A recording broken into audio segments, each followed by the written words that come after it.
दिन है और इस सत्र में बहुत सारे मुद्दों पर चर्चा हुई। हमारे साथ आज की चर्चा के लिए मौजूद हैं विधायक कुंवर सिंह निषाद जी। निषाद जी, आज एक सबसे अहम मुद्दा जो आप लोगों ने उठाया, जिस पर काफी हंगामा भी और वो था साधराम यादव हत्या। ये इसलिए महत्वपूर्ण हो जाता है कि पूर्व में इनके ही सरकार के द्वारा, जब हमारी सरकार थी, तो ईश्वर साहू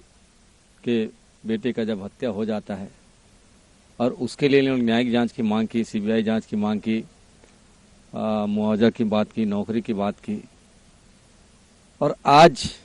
उसी बात को लेकर पूरे प्रदेश में, चाहे वो यादव समाज के माध्यम से एक आंदोलन किया जा रहा है और हमारे पूरे प्रदेश में कांग्रेस की, हमारे पार्टी के माध्यम से, हमारे पूरे विधायकगण के माध्यम से आज हम लोगों ने एक मांग रखी, ध्यानाकर्षण शून्यकाल के माध्यम से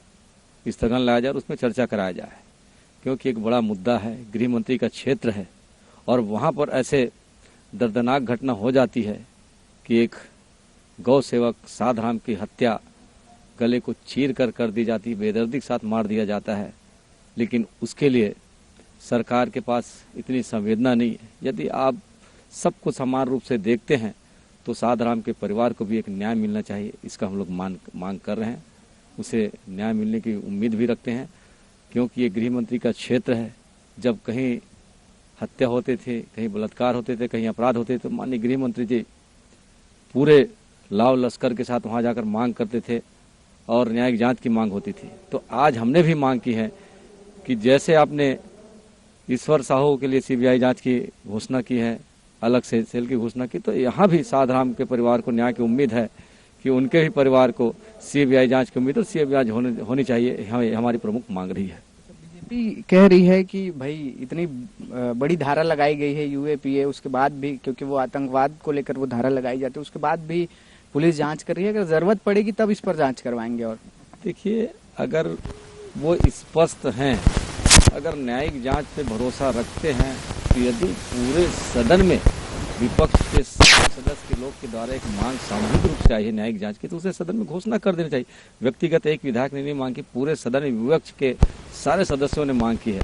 तो नैतिकता के आधार पर तो माननीय गृह मंत्री जी को तुरंत इसमें न्यायिक जांच की घोषणा कर देनी चाहिए। सीएसआर मत को लेकर भी काफी कुछ चर्चाएं सामने आई, पक्ष के विपक्ष के विधायकों ने इस पर सवाल किया। देखिए, सीएसआर मत से ऐसे क्षेत्रों में, चाहे शिक्षा के लिए, स्वास्थ्य के लिए या अन्य बुनियादी सुविधाओं के लिए उस राशि का उपयोग होता है, लेकिन वर्तमान में जब से भाजपा की सरकार आई है, न तो सीएसआर मत का कुछ पता है, न ही उस संबंध में कोई सरकार के अधिकृत बयान आते हैं, न ही खर्चा के संबंध में कोई जानकारी विवरण दी जाती है। तो हम चाहते हैं कि जिस सीएसआर मत के भरोसे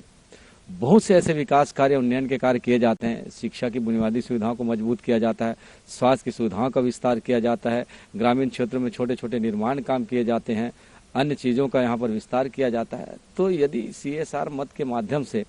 उन आदिवासी अंचल में, जंगलों में और जहाँ से खनिज की रॉयल्टी मिलती है, वहाँ पर आसपास जिसके उद्योग धंधे इंडस्ट्रियल में लगे हैं, वहाँ पर तो सरकार को स्पष्ट बातें आ जाना, सरकार को वक्तव्य याद आना चाहिए। यदि कुछ भूल हुई तो उससे भी क्षमा मांगते उनको सीधा कर देते कि यदि सीएसआर मत का राशि हमारे पास है, उपयोग नहीं है, तो उसका अगली बार उपयोग करेंगे और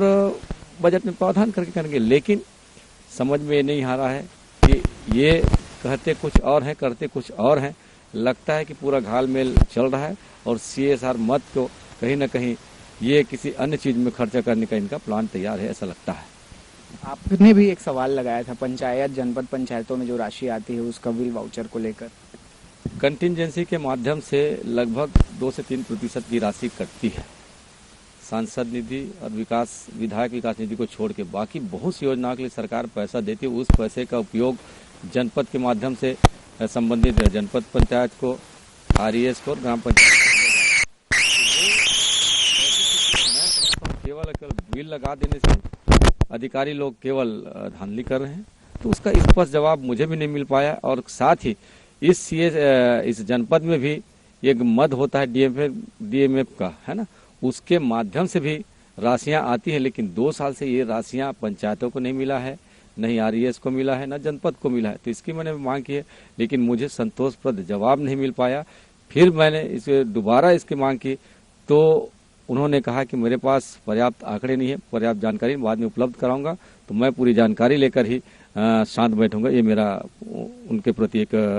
चाहे वो सोच है, चाहे जैसा भी, क्योंकि मुझे भाई यदि मैंने प्रश्न लगाया है तो बातें पटल पर स्पष्ट रूप से आनी चाहिए। यदि गलत जवाब दिया होगा तो उसके लिए भी मैं कार्रवाई की मांग सदन में रखकर करूंगा। एक आखिरी सवाल है निषाद जी, आज से बीजेपी ने अपने चुनावी शंखनाद जो है वो छत्तीसगढ़ में कर दिया है, केंद्रीय गृह मंत्री ने इसकी शुरुआत भी कर दी है। देखिए, चुनाव का एक समय आ चुका है, लोकसभा का चुनाव होना है और पूरे देश में आज इंडिया गठबंधन बैलेट पेपर से चुनाव की मांग कर रही है। यदि ये चुनाव में पारदर्शिता चाहते हैं, सत्यता चाहते हो, तो मैं भी निवेदन करता हूं देश के प्रधानमंत्री से, देश के गृह मंत्री से कि यदि आप अपने आप को स्पष्ट या सत्यता की बात करते हैं तो सीधे सीधे तौर पे आप घोषणा क्यों नहीं करते कि इस बार का लोकसभा चुनाव बैलेट से नहीं, मशीन से नहीं, बैलेट से होगा। यदि आप बैलेट से करते हैं तो लोग जो मांग कर रहे हैं उनके लिए भी एक बात सामने आ जाएगी कि आपने जनता की मांग को स्वीकार किया। आज देखते हैं पूरे सड़क में सुप्रीम कोर्ट के वकील इस बात को लेकर धरना प्रदर्शन कर रहे हैं, उनकी आवाज़ों को दबाव देने का प्रयास किया जाए। तो कहीं ना कहीं लोकतंत्र को जो एक खतरा हो रहा है इस ईवीएम मशीन के द्वारा, और जिस हिसाब से सेटिंग किया जा रहा है और जहाँ जहाँ पर जैसा कि वो प्रमाण भी दिख रहा है, तो यदि मैं चाहता हूँ ये अगर यदि ये कह रहे हैं अब 400 पार की बात बोल ही रहे हैं, तो निश्चित ही ये कहीं ना कहीं रूप से प्रभाव करके फिर ईवीएम के माध्यम से इस लोकतंत्र को मजाक बनाकर केवल तानाशाही सरकार को स्थापित करना चाहते हैं। तो ये शंखनाद इन्होंने छत्तीसगढ़ से किया है, लेकिन छत्तीसगढ़ की जनता बखूबी जानती है कि इस बार इन्होंने किसानों को ठगने का प्रयास किया है, महिलाओं को ठगने का प्रयास किया, युवाओं को ठगने का प्रयास किया, और इस बजट में उतनी कोई ज़्यादा उम्मीद नहीं है। तो इसका परिणाम इसको आने वाले लोकसभा चुनाव में दिखेगा। बहुत बहुत धन्यवाद। तो ये थे हमारे साथ विधायक कुंवर सिंह निषाद, जिनका कहना है कि इस बार लोकसभा चुनाव में जनता जो है भारतीय जनता पार्टी को दिखाएगी कि आखिर लोकतंत्र क्या होता है। कैमरा पर्सन डीके सिन्हा के साथ श्रीकांत यदू, साधना न्यूज, रायपुर।